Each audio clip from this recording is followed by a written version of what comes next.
तो नमस्कार जी, सबका स्वागत है करण वर्मा अनप्लग्ड में। आज हमारे साथ खास मेहमान और वो भी पहली बार जुड़ रहे हैं, अभिषेक तिवारी जी। एक बात मैं पहले तो भई सबसे पहले आप सबको बताना चाहूँगा कि हम लोग जब जयपुर डायलॉग्स के कॉनकन समिट में मिले थे, अभिषेक जी तो वैसे उससे भी पहले से बोल रहे थे। इन्होंने मुझे बताया कि भई ये स्थिति है और ग्राउंड रिपोर्टिंग में और ग्राउंड से जो रिपोर्ट्स होती हैं, उसमें Abhishek Tiwari ji right up there हैं। मैं हमेशा इनको बहुत हाई एस्टीम में उसमें होल्ड करता हूँ। तो मुझे इतना नहीं विश्वास हो रहा था कि भई ऐसा एक चर्न देख रहे हैं और बस जैसे होता है ना माँ सरस्वती बैठी हो उसके बाद से पूरा इलेक्शन कमीशन की पूरी जो चीज़ चली है ना एक लेवल प्लेइंग फील्ड बनी। तो आज भई पहले चरण की बम्पर वोटिंग के बाद Abhishek ji you are the best person to tell us क्या देखते हैं आप ग्राउंड से? Over to you sir, welcome. Karan भाई सबसे पहले तो आपको प्रणाम, आपके सभी दर्शकों को प्रणाम, नमस्कार, जय श्री राम। देखिए ये वोटिंग मैं पहले ही बता रहा था, अभी भी बता रहा हूँ, ये वोटिंग बीजेपी को जिताने के लिए नहीं है। ये एक्चुअली किसी सरकार को सेलेक्ट करने के लिए नहीं है।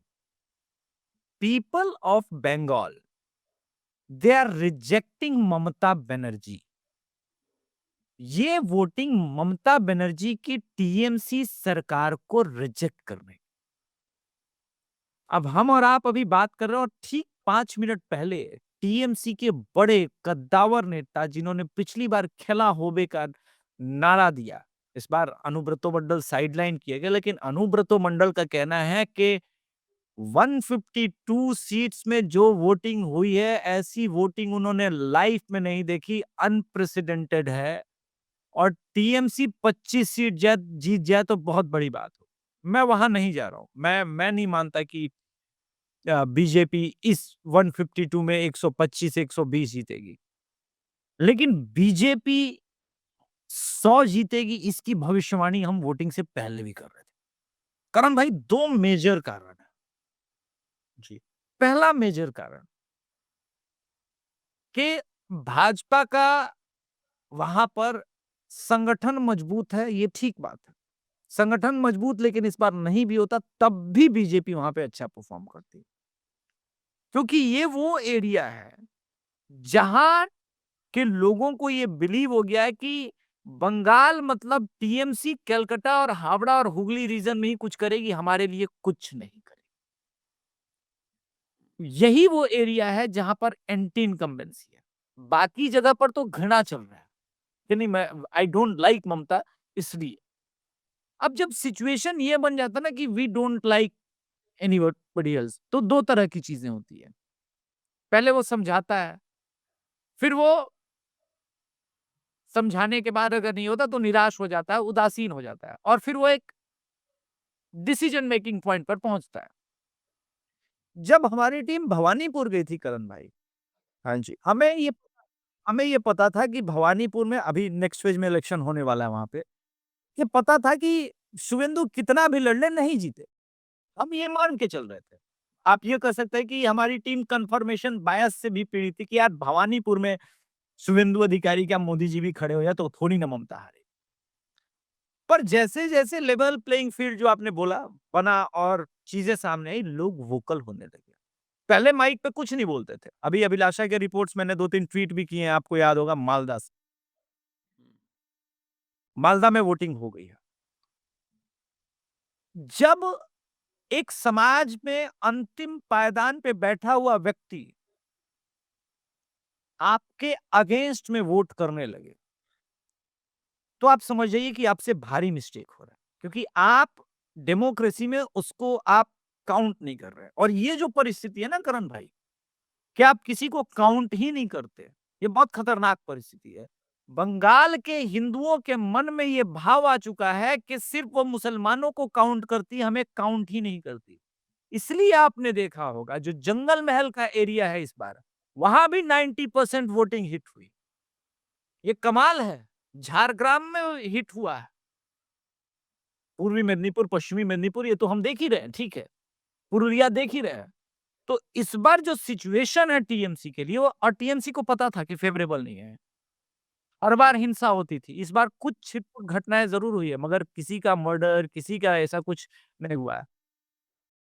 शुरू में इन्होंने बताया कि भाई बीजेपी वाले छापा वोटिंग करा रहे हैं, एक नैरेटिव बनाने की कोशिश की, लेकिन इन्हें इन्हें लगा लेटर ऑन कि इससे तो हमारा और नुकसान होगा। तो अब खबरें चलाई जा रही हैं कई जगह से कि हमारा ईवीएम चोरी करके टीएमसी वाला लेके जा रहा है। ये फेवरेबल है टीएमसी, क्योंकि सेकंड फेज में फिर जनता के मन में डर बिठाया जा सकता है। पर फैक्ट ये है कि 2 जगह पर जो वैन थी, वो दोनों जो है, वो मॉक पोल वाले थे। उसका कोई यूज़ इस प्रकार की घटनाएँ तो आपने गाज़ीपुर में भी देखी होगी, पटना में, बिहार में भी आपको नज़र आती है, तो ये मैटर नहीं करता। ममता बनर्जी और टीएमसी के लिए सबसे बड़ा माइनस पॉइंट पता है कब शुरू हुआ? जब उन्होंने अपने 78 सिटिंग विधायकों के टिकट काट दिए। जब आप गलतियाँ करते हैं, तो बड़ी गलती करते हैं करण भाई। ये ठीक है एंटी इनकम्बेंसी था, लेकिन वो जिसका टिकट कटा है, सपोज़ आप सिटिंग विधायक हो और आपकी जगह मुझे दे देगा कोई टिकट, तो आप तो यही चाहोगे ना करण भाई कि अभिषेक हार जाए चुनाव, कि मेरा राजनीतिक पॉलिटिकल करियर बना रहे। ये ह्यूमन साइकोलॉजी है। अनुब्रतो मंडल ही नहीं, ऐसे तमाम विधायक हवा में उड़ टीएमसी के कैडर जो दिन में टीएमसी के लिए काम कर रहे थे, उसमें बहुत बड़ा इस बार चंक है, जो रात में को बोल रहा है कि नहीं, बीजेपी आनी चाहिए। हम काम कर रहे हैं, टेंशन नहीं लीजिए, आप ही जीतिएगा। तो जब इस प्रकार की सिचुएशन आने लगे ना, तो फिर सीटों का प्रेडिक्शन कोई मतलब नहीं रह जाता कि कौन कितनी सीटें जीतेगी। अब हमको ये देखना है कि सरकार बनेगी तो कितनी सीट से बनेगी, दैट्स इट। तो ये जो फर्स्ट फेज था, इसमें पिछली बार थी 92 सीट्स थी, मेरा ख्याल है इसकी टीएमसी की। Am I correct? 92 जी। थी कितनी? 92। नहीं। काफ़ी सीटें जो थी, वो बड़े क्लोज़ मार्जिन से जीते थे ये, 5-5% के और इसमें। तो इसमें काफ़ी फ्लिप होंगी बिकॉज़ ये एक फेज़ था जिसमें बीजेपी हैड टू स्ट्राइक। अगला वाला भी है बड़ा इंटरेस्टिंग, अगले वाले में तो ममता ने बहुत कमाल का परफ़ॉर्म किया था पिछली बार। आई थिंक 123 जीती थी आउट ऑफ द रिमेनिंग। उस पे हम आते हैं अभी, बट इस पे एक्सपेक्टेशन से बेटर किया है बीजेपी ने फाइनली चुनाव दिन पे? एक्सपेक्टेशन के अलोंग किया है? कैसे देखते हैं आप फाइनली? आप मुझसे अगर पूछे तो मेरे लिए एक्सपेक्टेड लाइन पर वोटिंग हुई है। देखिए, लोग कैलकुलेट नहीं कर रहे हैं। 91 लाख वोट कटे हैं, ठीक है? इसमें मरे हुए लोग हैं, डुप्लीकेट वोटर हैं और छापा वोटर करने वाले बांग्लादेशी, रोहिंग्या इनके नाम जो कटे। बट आप ये 91 लाख वोट को आप ऐड ऑन कीजिए। फर्स्ट फेज के हिसाब से 83.53% वोटिंग हुआ था 2021 इलेक्शन। अब बीइंग एन इंजीनियर मेरा डेटा बड़ा फेवरेट सब्जेक्ट है। अब इन वोट को 100% आप ऐड कर लीजिए। मतलब मरे हुए लोग भी वोट दे रहे हैं, पलायन वाले भी वोट दे रहे हैं और बांग्लादेशी रोहिंग्या भी वोट कर रहे हैं। 91 लाख ये वोटर वोट किए। टीएमसी की जो भी छापा वोटिंग जो भी टेक्नोलॉजी है। हुँ, तब आप टोटल वोट में जैसे ही ऐड करेंगे तो आप पाएँगे कि 83% ही अभी वोटिंग है। हुँ, इसको और सिंप्लीफाई करते हैं। पहले 100 में से 83 लोगों ने वोट किया। हुँ, अब उसमें से 9 वोट कट गए। यानी अब 91 में से जो बचे हुए 91 हैं, उनमें से 92% लोगों ने वोट किया है। हुँ, राइट? राइट। 100 में नहीं किया है। ये बचे हुए में से किया। ऐस इस प्रोसेस पर आप जैसे जाएँगे तो बीजेपी का जो कंसिस्टेंट वोट शेयर है करण भाई, 38%, 39 या 40%। आप चाहे 2019 का मार्जिन ले लें या 2021 को पकड़ लें या 2024 को पकड़ लें। ये 3 इलेक्शन जो पीछे पास में गए हैं। हम मिडवे 39 मान लेते हैं। ये वोट शेयर इटसेल्फ एसआईआर के बाद 42% पहुँच जाता है। इट मीन टीएमसी के लिए मार्जिन तो पहले ही नैरो हो गया था।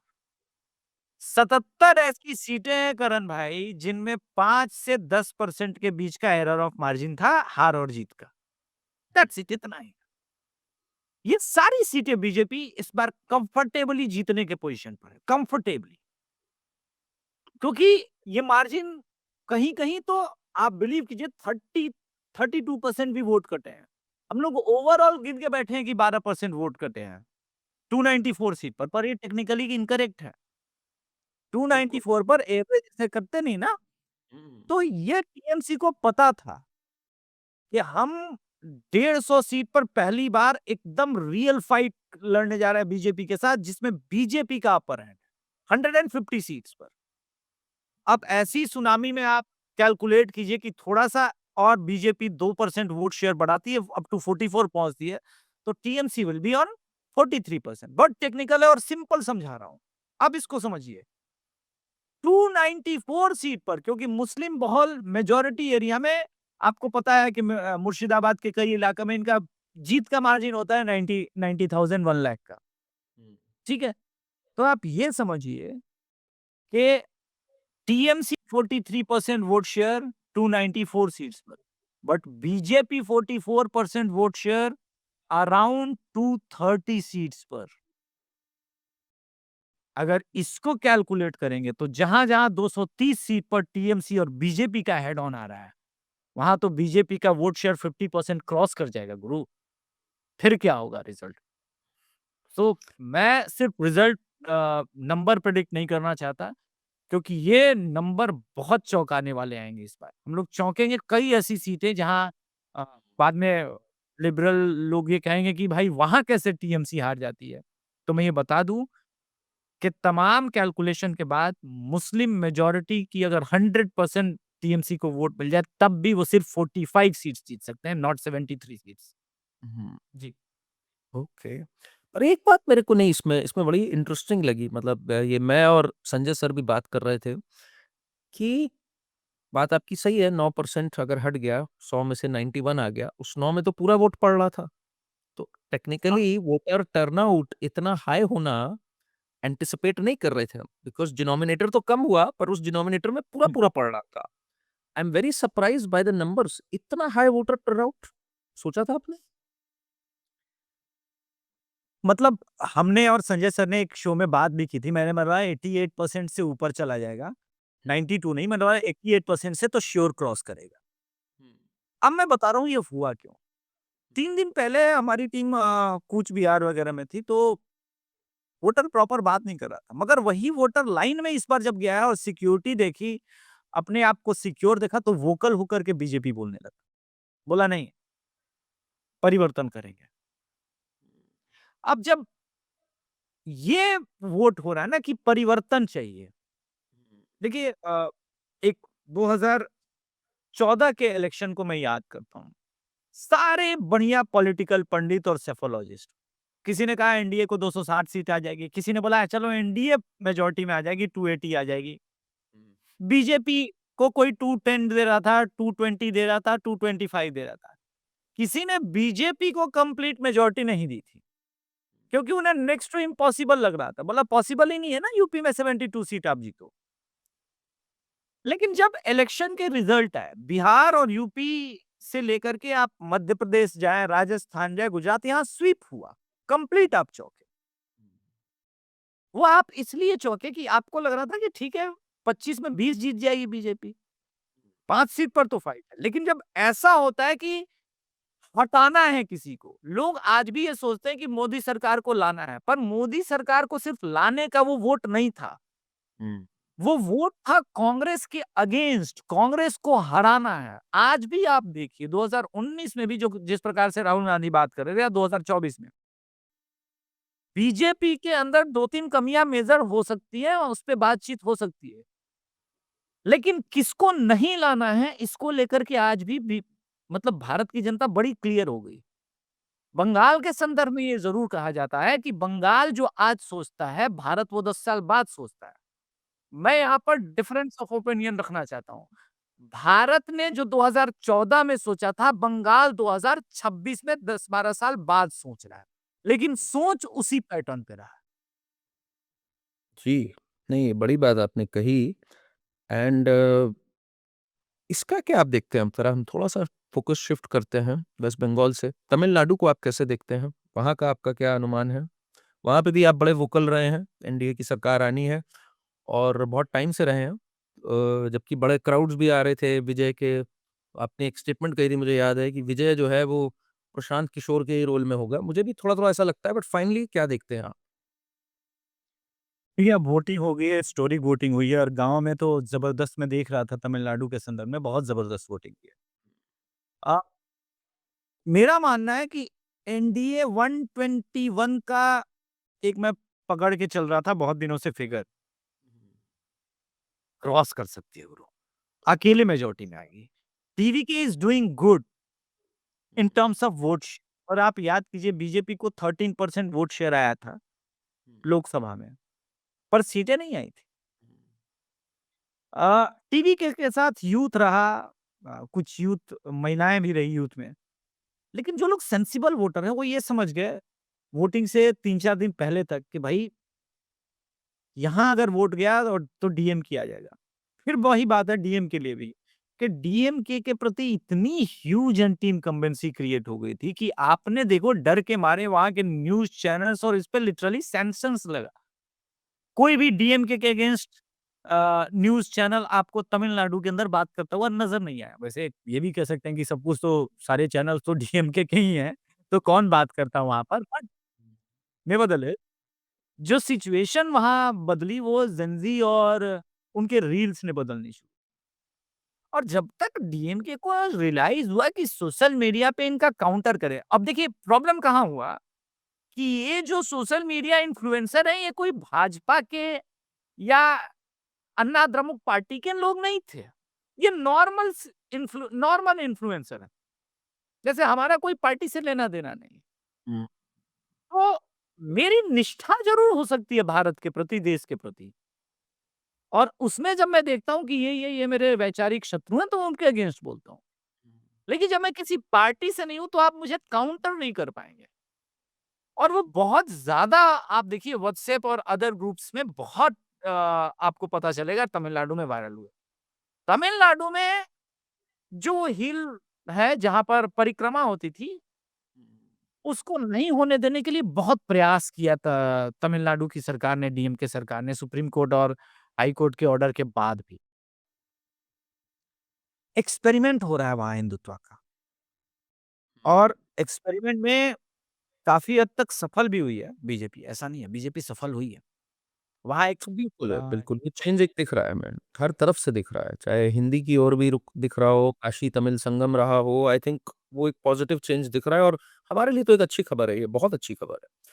बहुत अच्छी खबर है। इसीलिए आप देखिए कि भले बीजेपी ने तमिलनाडु में ब्राह्मणों को नहीं दिया सीट, फिर भी वहाँ के जितने ब्राह्मण संगठन हैं, उन्होंने कहा कि नहीं, एनडीए को वोट करना है। क्यों? क्योंकि डीएमके को हराना। तमिलनाडु और वेस्ट बंगाल दोनों चुनाव में जनता ने ये निर्णय लिया कि इनको हटा कर के बदलना है। इसके बाद 5 साल देखेंगे कैसा कौन सरकार चलाता है, उसके बाद निर्णय लेंगे, लेकिन अभी हटाना है, अभी नहीं लाना। ममता बनर्जी की एक स्टेटमेंट आई है, एक तो उन्होंने कहा कि फ़ेज़ 1 बहुत बढ़िया गया, ये गया, वो गया, कि अभी इलेक्शन खत्म नहीं हुआ है। बात सही है हाँ। कि दूसरा फ़ेज़ बाकी है। यहाँ से अगले 5 दिन की जो जर्नी है, इसमें आप क्या चेंजेस देखते हैं? बिकॉज़ ममता बनर्जी का तो अभी भी मानना होगा, भाई फाइटर तो वो है ही, कि अभी भी क्या है, अगर मैं 123 सीट पिछली बार वाला रेप्लिकेट कर देती हूँ उसमें, तो I am still very much in the game. क्या सोच रही थी कि 5 दिन में आपके हिसाब से क्या होने जा रहा है? देखिए, इस 5 दिन में मैं मुझे डर है कि जो चीज़ फर्स्ट फ़ेज़ में नहीं हुई, सेकंड फ़ेज़ में ट्राई की जाएगी। भीषण हिंसा, डराना ये सब क्योंकि यहाँ पे बीजेपी का कैडर भी मजबूत नहीं है। वहाँ आपका कैडर मजबूत था। लेकिन फिर वही बात कि 1977 में भी जनता पार्टी के पास कोई कैडर नहीं था। बस हराना था इंदिरा गांधी को तो इन लोगों ने वोट किया, हरा दिया। आप हुँ, आम आदमी पार्टी 2013 का इलेक्शन आपको दिल्ली का बहुत बहुत अच्छे से याद होगा। बस शीला दीक्षित को हटाना था, तो अरविंद केजरीवाल को जिता दिया। कैडर मैटर नहीं करता। तो अभी बंगाल में ये जो सेकंड फेज़ है, इसमें कई चीज़ें हैं। हावड़ा रीजन में बीजेपी नहीं है। अ, बिल्कुल नहीं है, मैं ये कह रहा हूँ। और आप साउथ 24 परगना पकड़ लीजिए, वहाँ भी नहीं है। उत्तर 24 परगना में थोड़ा बहुत है। हुगली में बेटर परफ़ॉर्म करेगी। अ, मुझे लगता है नादिया में बहुत कमाल परफ़ॉर्म करेगी।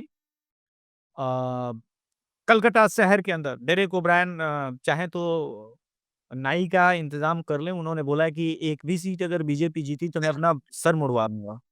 हाँ। आई थिंक जितने भी बाल हैं अगर वो जाएँगे तो कैसे लेंगे पता नहीं, लेकिन उनको कराना पड़ेगा, अगर वो मैं मानता हूँ।